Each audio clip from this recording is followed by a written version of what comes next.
So how do you feel happiness in your consciousness? You focus your consciousness on consciousness. And since consciousness is individual, the only consciousness that you can focus on is yours. It's like holding a mirror up to your face. Huh? A mirror is a funny thing, if you think about it. Huh? Because a mirror takes on the quality of whatever is reflected in it. A mirror is just a piece of glass with silver on the back. But if I take the mirror and I hold it up to the light, then it appears to glow, just like the light. Or if I take the mirror and I hold it up to something yellow, like the jacket over there, it'll turn yellow. Or if I hold it up to my face, it'll reflect my face. But does a mirror have a face? No. A mirror is just a piece of glass. So where's the face coming from? Well, it's coming from my face. See, where's the yellow color coming from? Or where's the glow coming from that I reflect things in the mirror? It's coming from the object. So similarly, the quality of our consciousness is just a mirror. It just reflects whatever you point it at. See? It's like a light. It lights up whatever you point it at. If you have a flashlight and you point the flashlight here or there, it lights up whatever you point it. So similarly, consciousness is like that.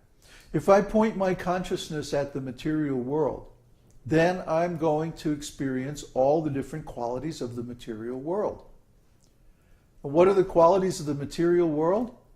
Birth, death, old age, disease, suffering, change, loss, all these conditional experiences bounded by time. In the material world, time is supreme. Time, everything happens according to its own time. Everything in the material world goes through 7 stages. Conception, gestation, birth, growth, production of byproducts, dwindling, and death. 7 stages. And what makes them go through those stages? Time. Time. So you cannot stop the influence of time in the material world. Time is supreme.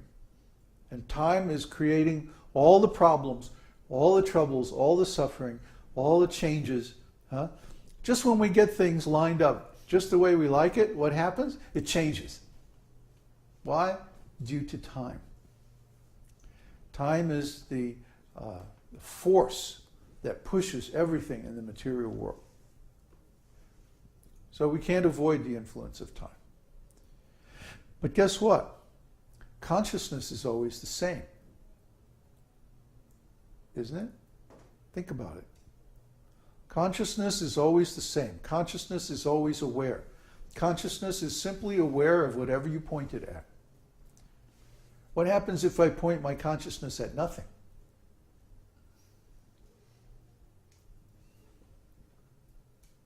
Unconscious? Deep sleep. Shushupta. Or if I point my consciousness at my mind, then what? Gobbledygook. Dreams.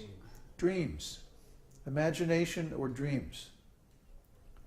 If I point my consciousness at the senses, then what? Sometimes happy, sometimes sad. Yeah, mostly sad. Mostly unhappy. But if I point my consciousness at itself, then what? Bliss. Yeah. If you've ever experienced this, this is the beginning of meditation. The beginning of meditation is aham brahmasme. I am Brahman. I am consciousness. I am spirit soul. This is given in the 2nd chapter of Bhagavad-gītā. 2nd chapter of Bhagavad-gītā, Arjuna is lamenting oh, I have to fight my relatives, and even if I kill them and I'm victorious, I'm still going to be sad because I have to kill so many people that I care about, and if I don't kill them, then they're going to come and kill me, and that's a bad thing because then all the people will have such a terrible example because the rascals will win, and da-da-da-da-da, and I just can't solve this problem, Krishna, so I'm going to surrender to you as a spiritual master. And what's the first thing Krishna says to Arjuna? Don't lament. Don't lament. You're a fool. Why? You're lamenting over something that is not to be lamented over. There's always going to be problems in this material world. Don't lament about it. Lamenting about them isn't going to solve them. What is the solution? The solution begins by knowing that you are a spirit soul. You are Brahman. You are pure consciousness. You are eternal, indestructible, unchangeable. You cannot be withered by the wind or cut by weapons or burned by fire or hurt or damaged or split or there's nothing that can happen to you. You are eternal. And your nature is pure consciousness, pure awareness. Now this is really good news. Think about it. This is very, very good news. Nothing can hurt us. Nothing can kill us. We can't be divided. We can't be split. We can't be harmed or nothing. Well then, so what's all this suffering that we're experiencing? What happens, I talked about this extensively in some darshan a couple of weeks ago. What happens when we identify with the senses or the material body or the mind is that we split our consciousness. Isn't it? Part of our consciousness is aware of itself, and the other part is projected on this other thing outside of ourselves. The mind or the senses or the body or other people or our environment or our possessions or whatever. And so we project part of our consciousness outside, and then we keep a little bit of our consciousness to ourselves so that we can look and say, oh, just see, oh, look at that, oh boy, wow, yeah, see, I got this, I got that, I'm doing this, I'm doing that, oh boy, ain't I cool. See?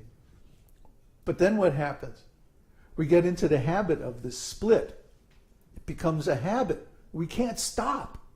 And then something goes wrong. Oh no, it's gonna, I'm suffering. See? And then it's too late. We can't undo the split. We don't know how. We forgot. Why? Because we're unconscious of our consciousness. If we were conscious of our consciousness, we could easily reintegrate all of those little pieces of consciousness that we split off and attached to little pieces of the material world, like our bodies, our minds, our desires, our friends. I mean, it gets so bad that we start thinking about what other people are thinking and then desiring that they should think this and not think that. And we're all upset if they think the wrong thing about us, especially. I mean, there are some people that go around, the Christians are really into this, trying to get everybody to think the way they do. And if you won't do it, they're terribly disappointed. So what is all this about? This is nuts. Because this is not the way to happiness. This is a way only to more and more entanglement, more and more suffering, more and more confusion, more and more unconsciousness. See? We're doing we're doing the opposite. We are trying to take all these little pieces of consciousness that we've split off and identified with different things in the material world, and we're trying to take those back and focus them on our consciousness itself, within. That's meditation. That's what should begin to happen when we start chanting. See? This is yoga. This is mysticism. This is self-realization. Not that we just chant mechanically, you know, Hare Kṛṣṇa, Hare Kṛṣṇa, Kṛṣṇa Kṛṣṇa, Hare Hare, Ram Ram Ram Ram Ram Ram Ram Ram Ram Ram. No. Chanting mechanically is not going to help us. It's not a mechanical process. It's a process of consciousness. What does that mantra mean? What is Krishna? We say Hare Kṛṣṇa. Well, what is Krishna? Krishna is the Supreme Personality of Godhead. Om Purnam. Purnam means full, complete. The source of everything, including consciousness. See? So we are, first of all, to realize ourself. Who am I? What am I?